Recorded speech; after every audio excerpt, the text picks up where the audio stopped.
What's going on, hustlers? Welcome back to my channel. If you're new here, my name is Desist. I'm 22 years old. I'm a multi-million-dollar government contractor. I am a commercial multi-engine pilot and an endurance runner. So as you can tell by the title of the video, this is going to be an insane story time. This is the story of how I got a cease and desist letter from the US federal government. So let's just get right into it. I'm gonna tell you guys pretty much the whole story, all the way from like the beginning, everything that could have possibly contributed to where we are now. So let's go all the way back to the beginning. So my government contracting journey, it started way back. Like I'm talking like about half a decade back now. So I got exposed to it in high school. So I've always been an entrepreneur. I started my first business in high school reselling iPhones. So I would go on OfferUp and I would buy damaged iPhones for really cheap. And then I would go to Ubreak iFix, and then I would get the phones restored, and then I would sell them again on OfferUp. That was my first business model.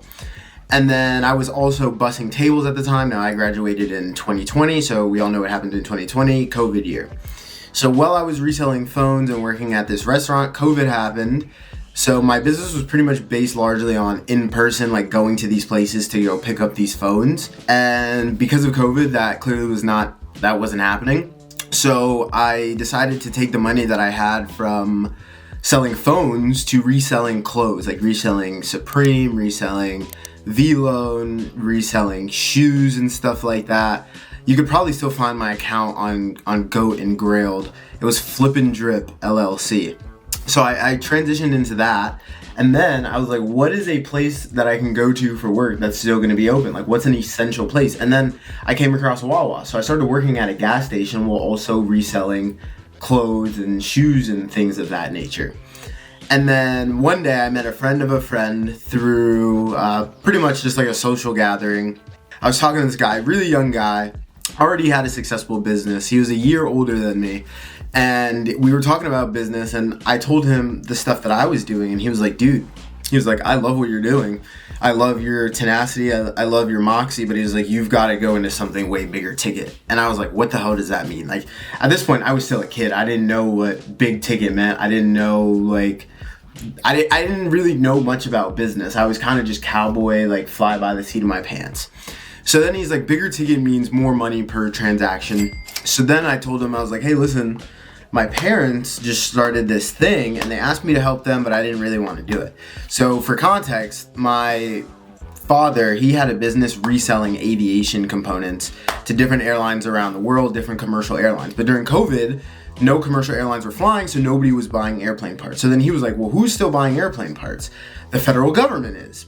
So then he got the idea to sell products to the US government. It started out as aviation components, and then they started selling a bunch of other stuff way later down the line once I came into the picture. But anyways, at this time, remember this is during COVID, so nobody really wants to work. People are still getting, those checks from the government. And my dad was starting a business, and then my mom came on board to help him as well. And they knew that I had business acumen to a very rudimentary degree. I understood business in the sense that I could hustle. And they asked me to come help them. And initially, they asked me twice. And the first few times I was like, no, I don't want to do this. Like, I have my own business. It was going well. Because people had a lot of money during COVID, like everybody was getting those checks, I didn't have to go anywhere to sell the clothes. I was like, this is awesome. And then I go work at Wawa. I had 2 streams of income. I was 17 years old. I was like, this is freaking awesome. And then I met my friend, and he's like, listen, bro, you got to go do bigger ticket stuff, right? So granted, this was in 2020.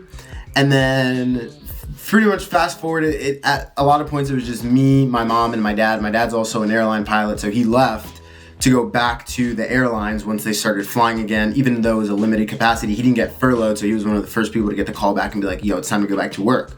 So a lot of times it was just my mom and I working Like, I'm talking 12, 14-hour days, reading solicitations, just straight grinding the process, learning how to submit bids. We didn't have anybody to teach us. My parents did pay for a consultant. They paid him $50,000, and then after 3 weeks, we never heard from the guy again. He was kind of I'm not going to use any derogatory language, but it was not a nice experience.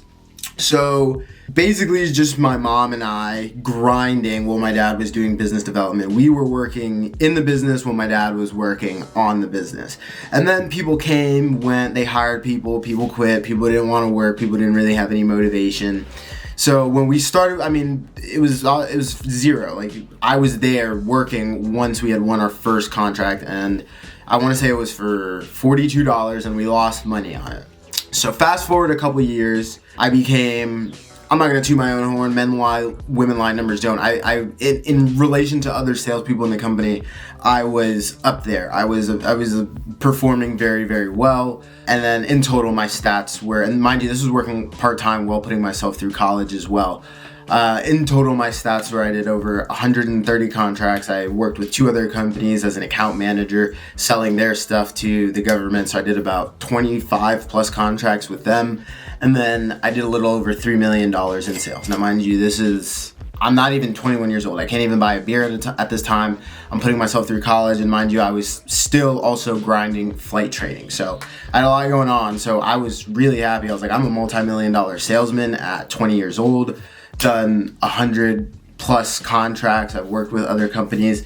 It was awesome. We scaled it. By the time I left, we were doing $14 million a year. So 0 to 8 figures in revenue over the course of those 3 years. So during that time, I was teaching people how to do it. People would ask my dad how to do it, and my dad was like, listen, bro, I'm an airline pilot and I'm running this business. I don't really have time to teach you how to do it, but my son's been here from the beginning. I'll put you on with him, and then you guys go from there, and whatever knowledge he can give you is whatever he can give you. And then I was teaching people, and then word of mouth started to spread because government contracting is a really, really small industry. So word of mouth started to spread about this kid in Florida who just was giving out the sauce. And I was teaching people, and then eventually everybody's like, dude, you gotta start charging people. You gotta start charging people for this. Because mind you, my parents spent $50,000 on a consultant. It cost them $40,000 in startup fees, and then they were paying payroll and insurance and all that good stuff. Now, granted, you don't need all that to get started. It was just my parents were like, we are going very aggressively into this, so easily upwards of over $100,000. And they had been biding their time. My dad and my mom both had a really, really good job. They had been saving for years. They already had businesses of their own, so they were like, we're going all in on this. We're getting very, very aggressive. So everybody was telling me that, like, you got to start charging people. And then I started charging people. I was very fortunate enough to get asked to go speak at this conference because of this guy who was kind of helping my dad out with government contracting, Eric Coffey. He was the first podcast I ever spoke at. And then Eric helped my dad, and then my dad freaking took the business to like an insane stratosphere. And then Eric was like, dude, I'm going to come check out the business. Like, I want to come see everything that you've built. Because Eric and I, we live in the same part of Florida. That's my guy. I literally see him out when I go out to hang out with my friends, like on Atlantic Avenue in Delray Beach. That's my freaking guy. And Eric was he was really impressed with me because he had written a couple books on government contracting. I read his book 3 times, and I was literally reciting his story to him while he was sitting next to me having lunch in our office. So then he was like, yo, I'm having a conference. Come speak about government contracting, specifically product sales. And I was like, hell yeah, bro, I'll do it. And then he invited me on his YouTube channel, podcast, etc., etc. And I was starting to build a little bit of a name for myself in the government contracting community. And then I was like, okay, I'm gonna go do flight training. So then I moved, and I was like, all right, I'm now doing flight training. So I was still bidding, but I couldn't bid in the same capacity because I was also learning how to become a better pilot. So I was like, okay, this is now my baby. This is now my business. I can scale this. At least I can make my own schedule and bring in some cash, because you don't make any money when you're flight training. You're just paying. And I took out $105,000 loan. So I was in a lot of debt. I'm still in a lot of debt right now. So I was like, okay, how do I put food on the table for myself? And then started running a business. I was just making like a couple $100 here, a couple $100 there, but I was saving my money. And then eventually I came across this group of entrepreneurs, got invited to go out to Thailand with them. Literally spent pretty much everything I had to go out there on this trip, hang out with these entrepreneurs, and I was by far the brokest guy in the room, but the value that I got out of it, it was insane. Like, my business has completely transformed as a result of that. And so while I'm there, a lot of these guys are like, dude, you've got to document your story. Your story is freaking insane. Your story is freaking insane. Also, mind you, I was playing football in high school, and I tried to commit to like 3 different schools, but I graduated during COVID, so I got shafted. So they're like, holy crap, bro, you went from being an athlete to an entrepreneur, and now you're in this situation, and then you're also a pilot. Like, what the hell, bro? And at that time, I had also run a marathon as well. So like, dude, you're 21. Like, this is impressive. You have to start documenting this. So then I started documenting it on YouTube, started documenting my journey, started documenting how we were helping people. We worked with over 130 plus companies now. And I was just giving out like free game, like information on how to sell things to the government. And then fast forward 7 months, now I've got a couple thousand subscribers, like 2,500 subscribers. TikTok's doing all right. I've got like 100 plus videos out there, right? And a couple days ago, I received a nice cease and desist letter from the federal government. So I can't necessarily talk about exactly the contents of the cease and desist letter. I can't say exactly who sent it to me. All I can really talk about per my lawyer and per the letter is that I received one. Now, granted, they did not tell me I have to stop doing business. They didn't tell me I have to stop making content. I just have to make a couple changes in the way that I do things to be in compliance with them. And granted, the cease and desist letter is not like a legal order. It's not a court order. I could just not comply if I really wanted to. But, you know, we live in this country. I live in the country underneath this flag, right? And we have the First Amendment. I am protected by the First Amendment. I'm going to continue to exercise my First Amendment right to keep giving you guys content, to keep telling you guys everything that I'm learning. I'm literally going to a TKO, a Training, Knowledge, and Opportunities seminar next month to go learn more and sharpen my skills more on doing business with the government. I'm going to keep pumping out content for you guys. There's not enough people out there on the internet that are talking about product sales, and then the people that are talking about government contracting, not all of them are transparent. They make it seem like it's a walk in the park. They romanticize it, right? I have always been a straight shooter. I've always been super, super transparent with you guys. So I'm here to tell you that despite the cease and desist letter, your boy is still here. We're still fighting. I'm hard to kill, bro. I am hard to kill. So granted, they didn't tell me I have to stop making content. They didn't tell me I have to shut down my business, but I was like, you know what? This is a very interesting chapter in my story. I'm trying to do right by people. I'm trying to pump out really, really good content. And the federal government sent me a cease and desist letter.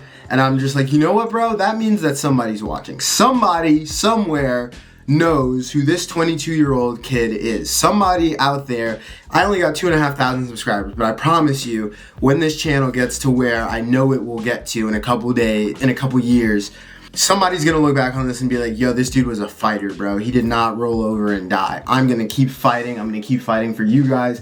I'm gonna keep pumping out content. Like Donald Trump says, any publicity is good publicity. So somebody in the federal government knows who I am.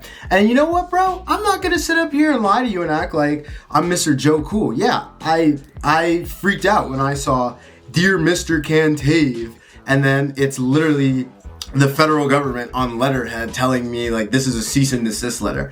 But it's also pretty cool once you like catch your breath, you talk to your lawyer, and it's like, yeah, bro, business as usual for you. It's pretty cool, bro. Mr. Cantave versus, you know, the U.S. Department of Defense 22. Not bad, bro. Somebody knows who I am. So anyways, I just thought I would give you guys like a little story time. For those of you guys that are new here, that's just kind of like a little recap of my story. But yeah, man, videos every Tuesday and Friday. We're not stopping. We are a locomotive. What happens when an unstoppable force meets an immovable object? I don't know, but we're on the winning side of that equation. It's been a journey thus far, and I've enjoyed every single second of it. I'm not gonna stop making content for you guys. So as always, not only am I looking forward to your success, I am absolutely sure of it. Let's go print those dollars.